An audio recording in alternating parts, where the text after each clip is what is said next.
अस्सलाम वालेकुम। Welcome to explorer of chemistry. मेरा नाम है आयशा असलम। तो आज के लेक्चर में हम ब्रांचेस ऑफ केमिस्ट्री पढ़ेंगे।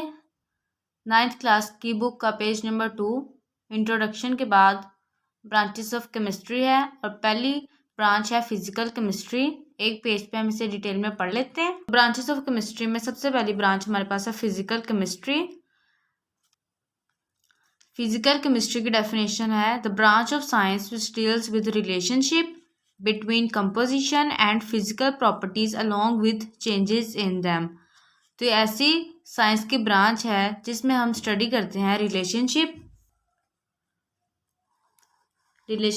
कंपोजिशन के और फिजिकल प्रॉपर्टीज के। ऐसी साइंस की ब्रांच जिसमें हम स्टडी करते हैं रिलेशनशिप कंपोजिशन के दरमियान और फिजिकल प्रॉपर्टीज़ के दरमियान, और इनके साथ साथ जो इनमें चेंजेस अकर होती हैं उनके बारे में हम फिजिकल केमिस्ट्री में। एक तो हमारे पास होगी कंपोजिशन जिसके बारे में हम स्टडी करते हैं, दूसरा हमारे पास है फिजिकल प्रॉपर्टीज़ और थर्ड हमारे पास है चेंजेस। इनकी प्रॉपर्टीज़ हम देख लेते हैं। तो प्रॉपर्टीज़ में सबसे पहले हमारे पास प्रॉपर्टी है structure of atom. Physical chemistry में हम स्ट्रक्चर ऑफ एटम स्टडी करते हैं। यहाँ पे हम ड्रॉ कर लेते हैं। ये हमारे पास है न्यूक्लियस, ये हमारे पास है शेल्स, ये हमारे पास है न्यूक्लियस और ये शेल्स हैं। अब फिजिकल केमिस्ट्री में हम पढ़ते हैं स्ट्रक्चर ऑफ एटम के, एटम का स्ट्रक्चर कैसा है। तो ये हमारे पास हो गया एटम का स्ट्रक्चर। ये हमारे पास है शेल्स। शेल्स में इलेक्ट्रॉन रिवॉल्व करते हैं अराउंड द न्यूक्लियस, और न्यूक्लियस में हमारे पास क्या है न्यूट्रॉन एंड प्रोटॉन। इलेक्ट्रॉन पे होता है नेगेटिव चार्ज, प्रोटॉन पे होता है पॉजिटिव चार्ज और न्यूट्रॉन पे होता है न्यूट्रल चार्ज। तो हम फिजिकल केमिस्ट्री में स्ट्रक्चर ऑफ एटम पढ़ते हैं कि इसमें शेल्स कौन से होते हैं। SPDF शेल्स होते हैं, SPDF हमारे पास शेल्स होते हैं। और इलेक्ट्रॉन का नेक्स्ट हमारे पास है फॉर्मेशन ऑफ मॉलिक्यूल्स के, मॉलिक्यूल्स कैसे फॉर्म करते हैं। बिहेवियर ऑफ गैसेस हम स्टडी करते हैं। लिक्विड एंड सॉलिड्स के बारे में हम स्टडी करते हैं। ये सब कुछ हम फिजिकल केमिस्ट्री में पढ़ते हैं। Radiation of matter, energy, radiation एक एनर्जी है जो कि हमें मैटर से मिलती है in the form of rays और हाई एनर्जी पार्टिकल्स की फॉर्म में। ये सब कुछ हम फिजिकल केमिस्ट्री में स्टडी करते हैं। तो सेकंड ब्रांच हमारे पास है ऑर्गेनिक केमिस्ट्री। इसकी हम डेफिनेशन देख लेते हैं। The branch of science which deals with covalent compounds, hydrocarbons and. तो इस ब्रांच में हम सबसे पहले क्या स्टडी करते हैं, कोवलेंट कंपाउंड्स के बारे में, हाइड्रोकार्बन्स के बारे में, और थर्ड है इनके डेरिवेटिव्स के बारे में। कोवलेंट कंपाउंड्स कौन से कंपाउंड्स होते हैं जो कि कार्बन से बनते हैं, ठीक है। वो कंपाउंड्स जो सिर्फ और सिर्फ कार्बन से ही फॉर्म होते हैं वो हमारे पास होते हैं कोवलेंट कंपाउंड्स। हाइड्रोकार्बन्स वो होते हैं जिसमें हाइड्रोजन और प्लस कार्बन से मिलकर कंपाउंड्स बने हुए हों, उन्हें हम कहते हैं हाइड्रोकार्बन्स। एंड स्टडीज और इनके डेरिवेटिव्स के बारे में हम स्टडी करते हैं। अब कोवलेंट कंपाउंड्स कौन से होते हैं, CH for methane, CO carbon monoxide से और 4 हाइड्रोजन से मिलकर बना है। तो वो कंपाउंड्स जिसमें जो कार्बन से मिलकर बने होते हैं उन्हें हम कहते हैं कोवलेंट कंपाउंड्स। और सेकंड एग्जांपल हमारे पास है कार्बन मोनोऑक्साइड की। ये भी किससे मिलकर बना है, कार्बन से। कोवलेंट कंपाउंड्स जो कार्बन से मिलकर बने होते हैं उन्हें हम कहते हैं कोवलेंट कंपाउंड्स। और हाइड्रोकार्बन्स इसके नाम से ही जाहिर है, हाइड्रोजन प्लस कार्बन, ठीक है। ये हाइड्रोजन से मिलकर बने होते हैं और कार्बन से मिलकर बने होते हैं। एंड देयर डेरिवेटिव्स का मतलब है अखज़ करदा, जो कि हाइड्रोजन और कार्बन से अखज़ किए हुए हैं, कहते हैं डेरिवेटिव्स। सच एज हम इसकी एग्जांपल देख लेते हैं मज़ीद एक्सप्लेन करने के लिए। डेरिवेटिव्स हमारे पास कौन से हैं, अल्कीन एंड अल्काइन, ये हैं हाइड्रोकार्बन्स के डेरिवेटिव्स, अल्काइंस। अल्केन में हम एग्जांपल ले लेते हैं इथीन की। अल्केन में हमने एग्जांपल लिए इथेन की। इथेन हमारे पास क्या है, C2H6। हाइड्रोकार्बन्स हाइड्रोजन और कार्बन से मिले हुए कंपाउंड्स के बारे में स्टडी करते हैं। इथेन में 2 कार्बन होते हैं और 6 हाइड्रोजन होते हैं। अल्कीन में इथीन को हम स्टडी करते हैं। इसमें 2 कार्बन होते हैं और 4 हाइड्रोजन होते हैं। लास्ट पे हमारे पास हो गया अल्कीन। अल्कीन में 2 कार्बन होते हैं और 2 ही हाइड्रोजन होते हैं। इसमें हम कोवैलेंट कंपाउंड्स, हाइड्रोकार्बन्स और इनसे अखज़ करदा कंपाउंड्स को पढ़ते हैं। उनको हम कहते हैं organic chemistry.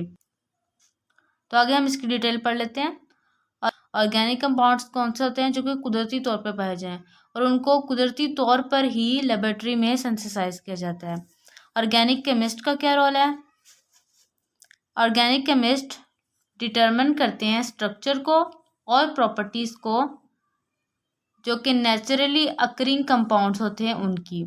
Organic chemist structures को और प्रॉपर्टीज़ को डिटरमिन करते हैं जो कि नेचुरली अकरिंग कंपाउंड्स की होती हैं और उनको फिर स्टडी करके यूज़फुल प्रोडक्ट्स में कन्वर्ट करते हैं। डाइज जो हम यूज़ करते हैं, डिटर्जेंट्स हम हाउस होल्ड्स में यूज़ करते हैं, मेडिसन्स हम यूज़ करते हैं, नेचुरल गैस को यूज़ करते हैं। तो यह सब कुछ organic chemist naturally occurring compound से स्ट्रक्चर और प्रॉपर्टीज़ को डिटरमिन करते हैं और फिर उनको यूज़फुल प्रोडक्ट्स में कन्वर्ट करते हैं और ये हमारे पास यूज़फुल प्रोडक्ट्स हैं। हम देखते हैं स्कोप ऑर्गेनिक केमिस्ट्री का। ये पेट्रोलियम में यूज़ होता है, पेट्रोकेमिकल्स में इसका बहुत स्कोप है, फार्मास्यूटिकल इंडस्ट्रीज़ में इसका बहुत स्कोप है। Petrochemicals such as oils and crude oils. Crude oils जो होते हैं ये कंसिस्ट होते हैं मैनी हाइड्रोकार्बन्स पर। हाइड्रोकार्बन्स हमने डेफिनेशन में भी पढ़ा कि साइंस की ऐसी ब्रांच जो कि डील करती है हाइड्रोकार्बन्स से और उनके डेरिवेटिव से। हाइड्रोकार्बन्स वो कंपाउंड जो कि सिर्फ हाइड्रोजन से और कार्बन से मिलकर बनते हैं वो कहलाते हैं हाइड्रोकार्बन्स। तो पेट्रोलियम में कहाँ स्कोप है इसका? ऑयल्स में और क्रूड ऑयल्स में। क्रूड ऑयल्स जो होते हैं वो कंसिस्ट होते हैं मैनी हाइड्रोकार्बन्स पे। नेक्स्ट इसका स्कोप है पेट्रोकेमिकल्स में। पेट्रोकेमिकल्स में इनका कहाँ स्कोप है? पेट्रोलियम में। पेट्रोलियम की रिफाइनिंग में इनका बहुत स्कोप है। रिफाइनिंग से हमें ऑब्टेन होता है fossil fuels such as coal and natural gas.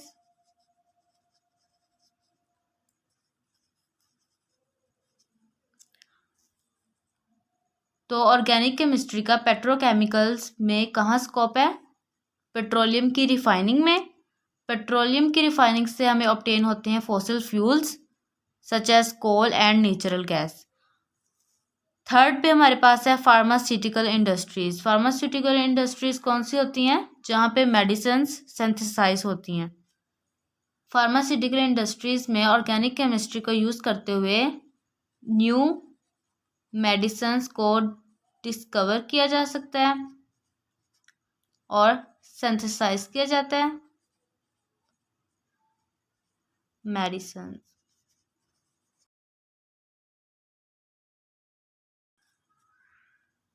तो थर्ड ब्रांच हमारे पास है इनऑर्गेनिक केमिस्ट्री। इसके हम डेफिनेशन पढ़ लेते हैं। The branch of science which deals with elements and compounds. Science की ऐसी ब्रांच जिसमें हम सिर्फ स्टडी करते हैं एलिमेंट्स को और उनके कंपाउंड्स को, उनको हम कहते हैं इनऑर्गेनिक केमिस्ट्री। एक्सेप्ट उन कंपाउंड्स को जो कि कार्बन और हाइड्रोजन से मिलकर बनते हैं यानी हाइड्रोकार्बन्स।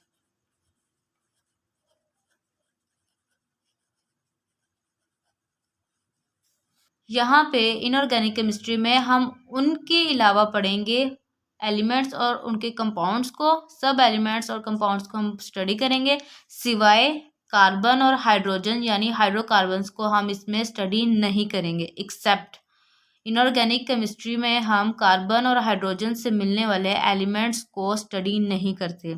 ऑर्गेनिक केमिस्ट्री में हम सिर्फ कार्बन और हाइड्रोजन यानी हाइड्रोकार्बन से बनने वाले कंपाउंड्स को स्टडी करते थे। तो एलिमेंट्स को हम देख लेते हैं। एलिमेंट्स क्या हैं? प्योर सब्सटेंस हैं, सिंगल टाइप ऑफ एटम होते हैं,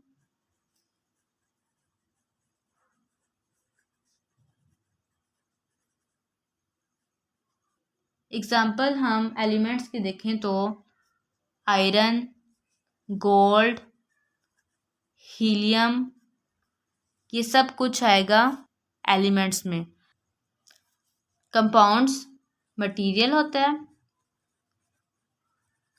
जो कि बनता है टू और मोर एलिमेंट्स से।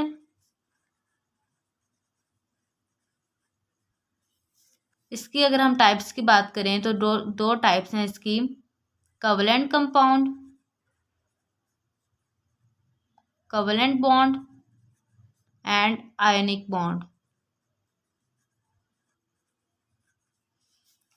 इसको हमने थोड़ा सा डिटेल में इसलिए किया है कि आपको पता चल जाए कि एलिमेंट्स क्या होते हैं और कंपाउंड्स क्या होते हैं। केमिस्ट्री केमिकल इंडस्ट्री के हर एस्पेक्ट में यूज़ होती है।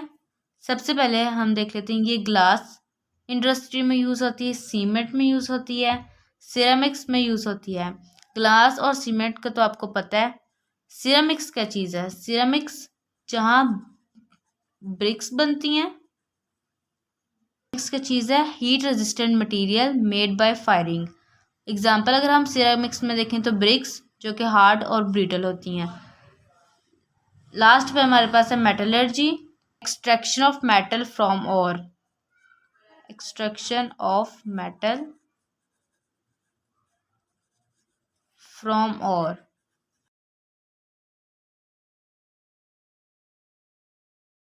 तो ये था आज का लेक्चर। आज हमने 3 ब्रांचेस को कवर किया। नेक्स्ट लेक्चर में हम नेक्स्ट ब्रांचेस को कवर करेंगे। तो अगर आपको मेरी वीडियो पसंद आई तो इसे लाइक करें और चैनल को सब्सक्राइब करें for more latest informative videos. अल्लाह हाफिज़।